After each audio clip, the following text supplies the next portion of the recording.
นี่ปลาบูทอง ปลาคำหันร้ายไปนี่ตอนเช้าพอดีเมื่อวานนี่กะเอาเมื่อได้ร้ายเติบเกือบสอบ1 2 สอบตอนเช้าเพิ่นก็เลยให้มาเอาอีกเตรียมงานดองงานแต่งของสบายดีพ่อแม่พี่น้องเบิดสุขุสุขคนยินดีต้อนรับเข้าสู่สองเบาน่งพ่อแม่พี่น้องมื้อนี้ก็บ่ได้ไปไสนะซึ่งก็ติดเวียกของพี่ชายของอ้ายเพิ่นใกล้จะแต่งงานลูกสาวเพิ่นมาซอยเวียกเพิ่นพ่อแม่พี่น้องเดี๋ยวสิพามาเบิ่งสวัสดีมื้อนี้ยินดีต้อนรับอาเซตไอ้น้องเพิ่นก็ได้พากันจะดูดปลาพี่น้องสิดูดปลาอยู่ในหนองน้องพี่ชายน้องนี่ก็ถือว่าเป็นบ่องเลี้ยงปลาของอ้ายเพิ่นหลายพอสมควรพี่น้องโอ้ตะพุ่นฮอดพุ่นแต่บ่ฮู้ว่าสิได้หลายบ่มื้อนี้ตามได้ยินเขาว่าปลาใหญ่ปลาหลายก็พอได้กินสิดูดปลาตัวนี้เพื่อไปใส่งานแต่งเพิ่นนั่นแหละงานแต่งงานดองมันยังเด้อเข้าใจยัง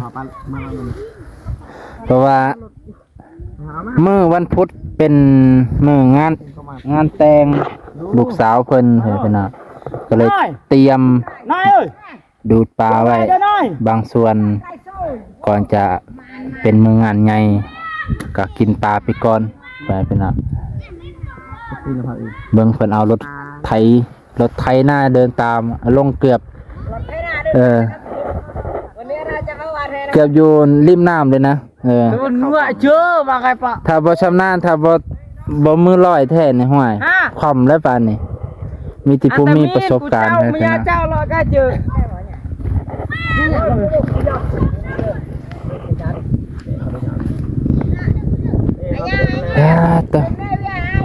ตอนนี้เพิ่นกำลังมัดอันพอดีมันรั่วพี่น้องสายยางมันรั่วมันยางมันฟิวเฮ็ดให้ดูดขึ้นบ่แห้งปานใดเอาบ่เชื่อบ่ได้เชื่อบ่ได้โอ้มีอะไรปะจ้าเลยเนี่ยปอกจ้าเลยได้แล้วป่ะโอเคน้อยแท้ได้เด้อหิวเลยได้นี่ทางนี่เอาลายๆดีกว่าเนาะนี่ตัวเดียวกินคนเดียวนี่สำรานตัวไหนไงนะให้พอร้อนนี่มือฉมังมาคอยสิฉมังบอกฉำลันนี่นะดูบ่ได้นายบ่เนาะได้สับช่วยระบุมาเนี่ยไอ้น้องเฮาเนาะหลังจากกินตังโปมแล้วไผท่านได้กินข้าวกินน้ำแล้วก็ค่อยลุยก็ลุยต่อเด้อตอนนี้เพิ่นสิไปหาปลาให้กินอยู่โอเคเพิ่นสิไปงมปลาให้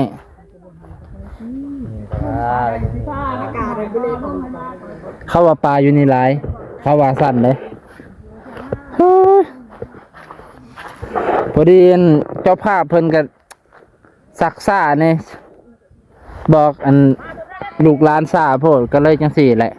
ที่จริงบอกเมื่อวานนี่ก็ให้ร้านเพิ่นเช็คนี่แหละเพื่อเพิ่นนางโปมว่าแหละเพิ่นก็ผู้เดียวแลนเนื้อแลนไตได้แล้วมัน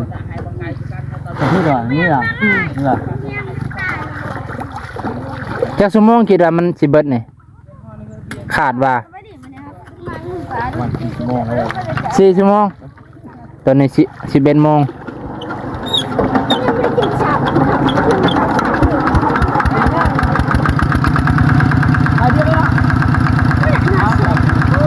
เส้นเดียวก็ได้เนาะได้แล้วพี่น้องอีโยร้อนมันเห็ดสำกับเสียงพญานาคอย่าไปให้มันลงตัวนะเสียงพญาอินดันไว้ก่อนดันไว้ก่อนใส่เดียวก็ได้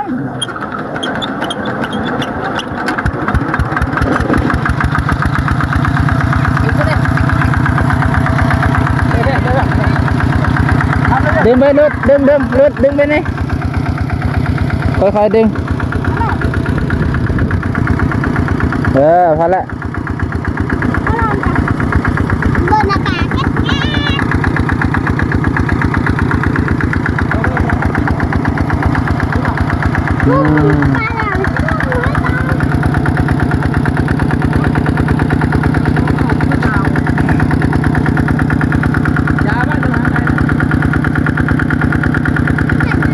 หัวเลยบ้างนะ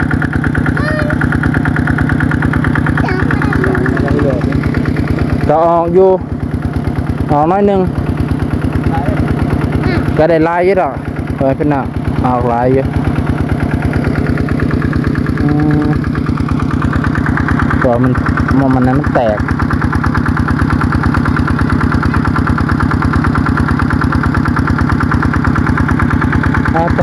ไปเบิ่งบรรยากาศน้ำกันไปเป็นน่ะ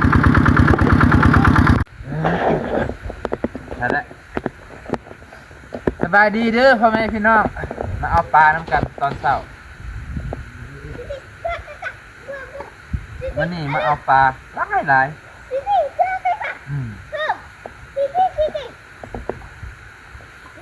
ใช่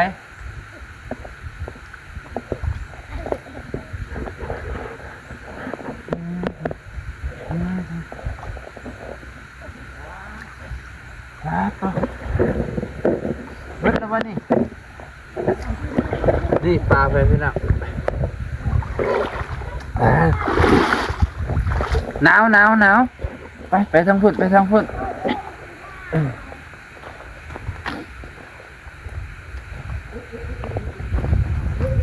หนาวจังได้อากาศติดลบพุ่น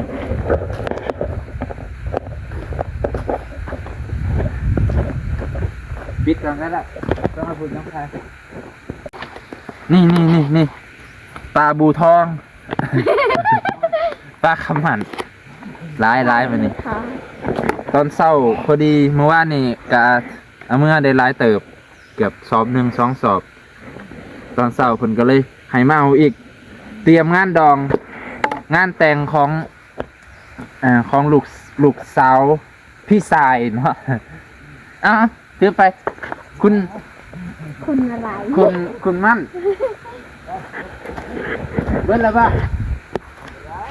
เบิ้ลแล้วสิบ่เห็นเลยสิห้องห้อยมันป้าตอนเมื่อวานนี่คืออันดินกับเราดูเดาอยู่ท่านน่ะ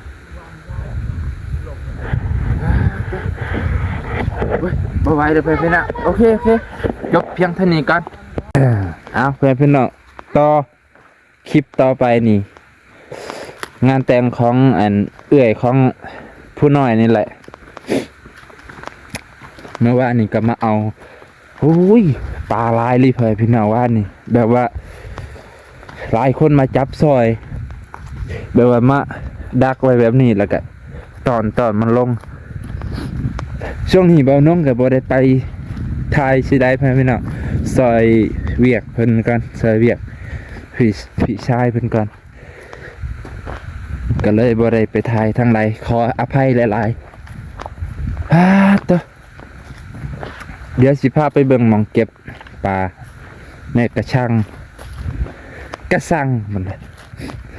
หนาวเลยเดี๋ยวนี้พี่น้องเอ้ยบ่แม่นหยังปากสั่นบุบนั่นปลาตกเนาะปลาตายบ่น่ะปลาตายลอยอองลองอยู่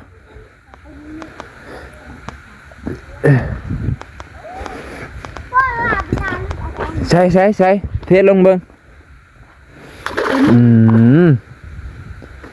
ว้าวว้าว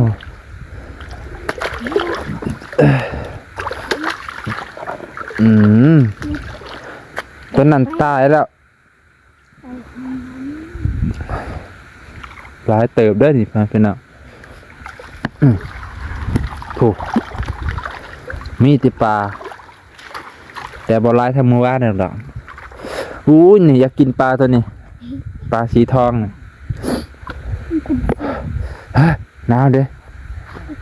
เมื่อวานนี้น้ำหลายเติบไปดอกเกือบพี่แหละเพิ่นก็เลยดูด2 เครื่อง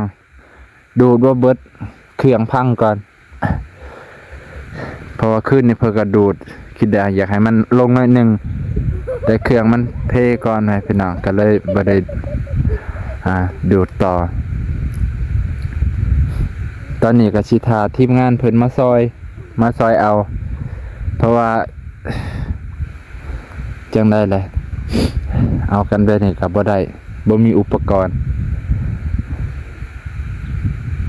ตะ บ้วย จริงๆเอาดงนั่นเถอะคนสักติดอ่อนอยู่ มือลงมาลุงนี่กับเงินตะเร่ง ก่อนดูไงเลย ทางพี่ห้องมันเพิ่นพูนมีแต่น้ำเลิกๆก็บ่ได้เลิกหรอกวะดูดลงมาบ้านนี่อะไรปีงครบบ่วะ ตอนเด็กไปเดินรู้ เด้บางนี่เลิก อย่าพูด ตอน พาต่อมองผักมองเศร้าเพิ่นเคยเอาตั้งแคมป์ อันนี้เมาน อนมัดคือจะได้ช่วงเมา ยังบ่ทันช่วง มัด ปาร์ตี้เบิดคืนเนาะ เจ็ดหลัง เฮ้ยตัวปลา เอาปลานิ่มหันบ่เอาปลานิ่มหันหันดิเอาปลานิ่มหัน เอาปลาน้อยเอ้าบ่เอาปลาใหญ่ มันด่าไปด่าคงที่ขาหยกเสื้อไว้เลย บลายจ้ามาแต่มีบลายจ้า การใส่เงย ตามีน chỉ mình sợ chỉ quý niên bọt chỉ bọc được ít lệ cả เบื่อนะให้ก็จับปลาน่ะ anh theo นั่น lệ đâu đâu Không ta có. đâu ta cả anh nhiều mà này ăn tăng หนูมีลิง anh đột anh ấy sợ ก้าวที่ขี่ xe tờ đâu ลูกเดี๋ยวเท่พี่อ่ะแต่วันนี้ไอรีวิวรวยรีวิวเครื่องเจ๊ๆนะ chưa theo xin là cả này sụp bài ít này ăn bây giờ nhị là cả đấy nhị nhiều nên là con chú ấy เพื่อเจ้าของสิมา vừa hay lo bị cái này một bà con thì lớp bị